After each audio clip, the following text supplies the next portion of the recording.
positivity, motivation, never settle for average. You know, we do it over here. The hard-boiled egg test.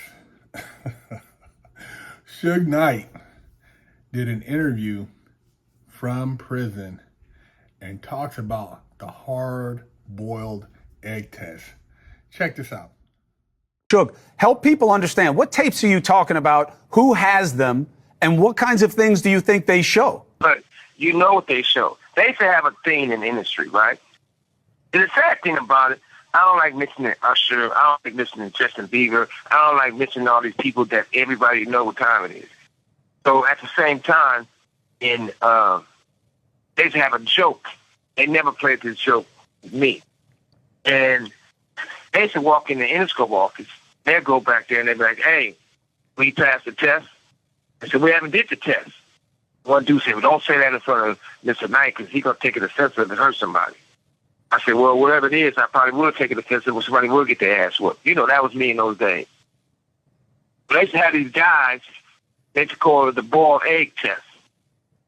They used to take a boiled egg, a raw boiled egg, they have those guys put their pants down and bend over and they stick it up their ass. The eggs break, they say they're not ready yet. They ain't put enough work in. This is Hollywood. So everybody want to go act like they don't know what's going on. Hold on a second, Suge. You just look. That's all you got to do. I have that. And like I said, a lot of you guys just don't understand Hollywood and the entertainment business and what it entails, because it's put up on a pedestal and you see these people that are famous, that are living this life, that are, it seems like the epitome of what it means to be somebody. And you come to find out, did everybody have to do all this stuff to get to where they're at? Not everybody, but somebody. Some people had to do certain things and now they regret those things. If you were to go to LA and you go to some of the top rehabs in LA County, it would be the who's who of the who's who, as far as celebrities, relatives of celebrities, kids of celebrities. I mean, it's just next level. And not just celebrities, people who are moguls in maybe cosmetics, maybe fashion, their kids, all these kids and all these people, you think like, damn, you grew up with a trust fund, your dad ran this multi-million-dollar company, you went to this school, you hung out over here. Why are you here? Why are you at this rehab? What made you get involved in drugs? Why'd you, want to, escape or, get pulled down this hole? I could see people over here who have nothing, but you seem like you had everything. And sometimes when you look at what somebody appears to have and it looks like everything, maybe it's not everything. Maybe they wanted to have somebody who was more hands-on or, felt like they had more of that family life, which, seeing your parents on the weekends, going on these exotic vacations, having a new Maserati, new Porsche, BMW, these different things, it doesn't really mean nothing to them. For some people, it's like, that's everything. Oh, I got the Benz, I got the Porsche. Some people, they get that shit, it ain't nothing. They tear it up. They don't even respect that. Burn the clutch out. You look, they smoke in the car. They got food in there. And I've seen some people, and I'm like, dude, you're treating this car like this? And they don't care. They can get another one. They grew up around that stuff their whole life. Their dad's got cars and collections, and you'd be like, wow, this is sick. And they're like, they don't care. There's no significance for that because they're lacking something else. They're lacking a real family, or I guess a bond, a connection. And so drugs become the connection. Alcohol become the connection. I've had people reach out to me, hey man, can you talk to my kid? Oh man, where should I take my nephew at? Blah, blah, blah, blah, blah. and these people have resources. You know, I'm like, well, dude, you know all these people. Yeah, but maybe you know somebody else. And you wonder, like, what is missing there? Well, I'm not saying it's the egg test, but there's all kind of stuff going on.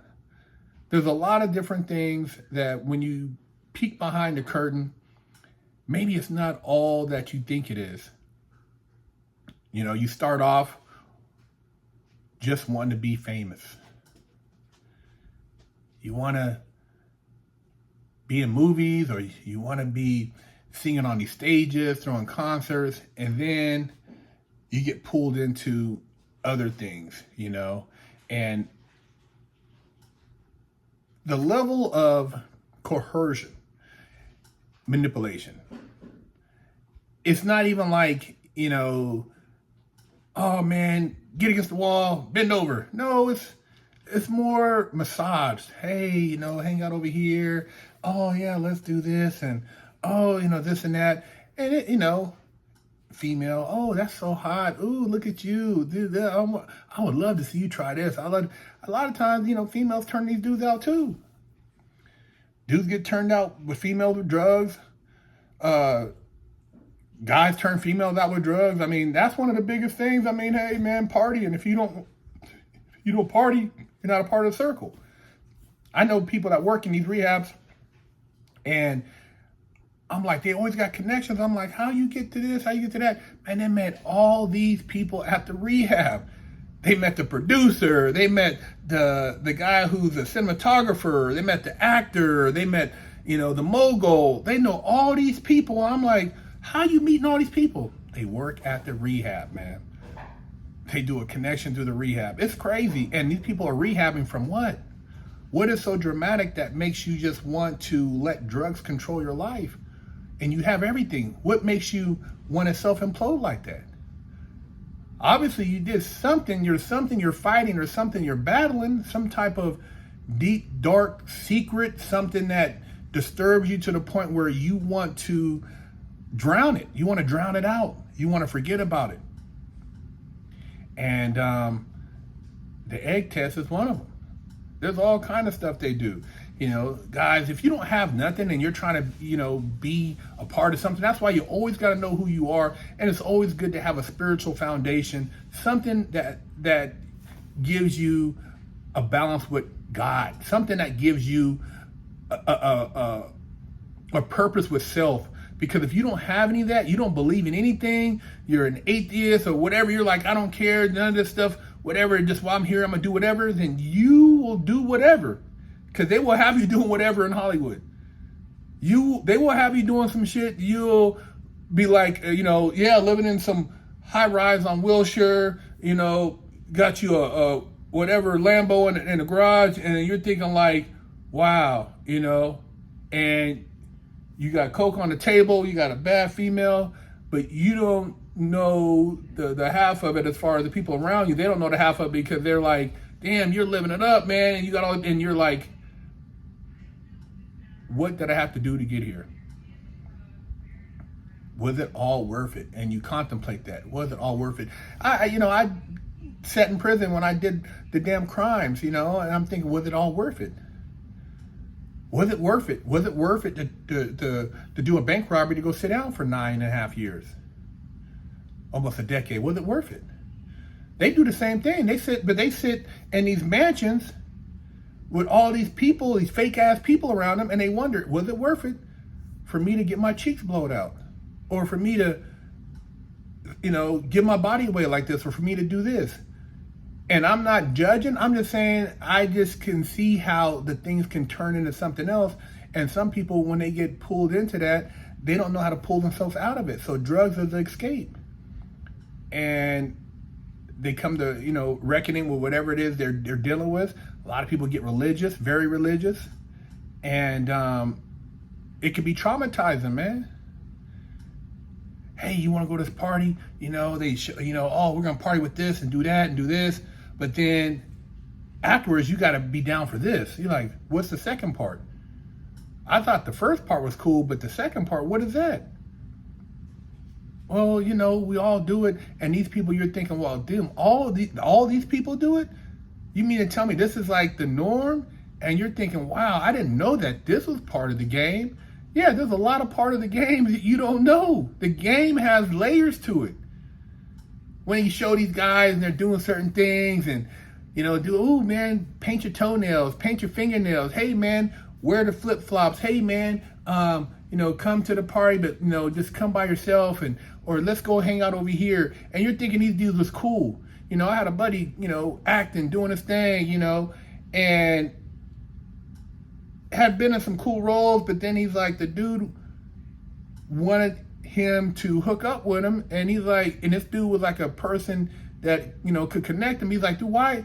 I thought we were just cool. I thought you liked to work out and do this stuff, but the dude had ulterior motives. And there's a lot of people out there who have ulterior motives. They talk about, oh, your family, this and that, and they try to find out as much about you as possible so that they can take advantage of that and use it against you. It's sad, man. These people, you open up and they're not who they say they are, but they've been taken advantage of, and they're just doing what they've been trained to do. And so some of these people just continue a cycle of exploitation on innocent people who have no idea because the level is so high. And it's a fame level. It's not just money, it's money and fame and all this other stuff and access. And so these people come in there and they're just, it's beyond anything they could imagine.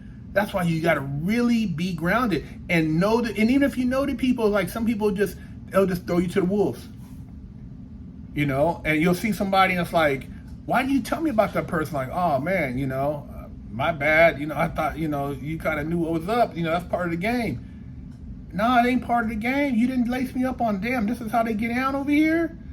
What is this? Dirty game, man. Dirty game. And being able to look yourself in the mirror and feel like you have your self-worth, your value, your dignity, your respect is one thing. But looking in the mirror and thinking about all the things you did to get there, and at the end of the day, you're like, was it all worth it? Was the money worth it? Was the fame worth it? Oh, you got movie credits, you got this credit, you got money, and it's like you still want to self-destruct. You don't even like what you're looking at in the mirror. You don't. It's a reflection that's ugly. That's what a lot of people struggle with, and that's the game. That's the game in Hollywood, man. You got people coming in from outside, and you have nepotism. Nepotism, those people, they got it, they, you know, and even them get pulled into stuff. They get caught up in stuff that you would think like, man, they had a great life, and you come to find out that they're all messed up. Parents gave them everything, but that's one of the reasons they're all messed up. And they party with all these other people who had everything, and they're all messed up. Not saying everybody, but I'm saying the ones who get caught up, and you see them at these rehabs. And these ain't cheap rehabs, man. $35,000 a month, $40,000 a month, 3 months, $90,000, $120,000. Hard-boiled egg test, man. Hollywood, watch yourself. BigHerc916 .com to pick up a limited edition GTA poster signed by me for $10, or with your purchase of a Wig Splitter Porsche t-shirt, I'll throw in a free poster signed. I gotta hurry up and wash my ass. Go to BigHerc916.com, pick you up a bar of soap, and wash your ass, or else you're gonna be under arrest too. Oh shit.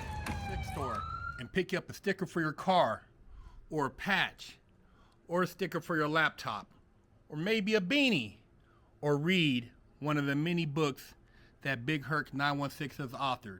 Officially, I only got one real spanking my entire life. My mom did the best a 14-year-old could do, raising me with love and instilling values that will last a lifetime. I was a straight-A student and lived to make her happy. So how did I go astray?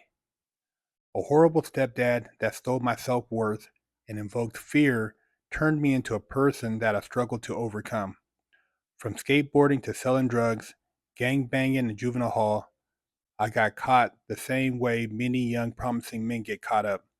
I struggled to find my identity getting mixed up in shootouts, crime, and the adult entertainment industry.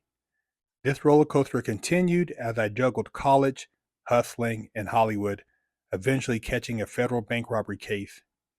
I found redemption in prison while serving a 120-month federal sentence and came out a man on a mission. I became a social media influencer with over 500 million views on YouTube and a life coach mentoring people all over the world. This is my journey against all odds.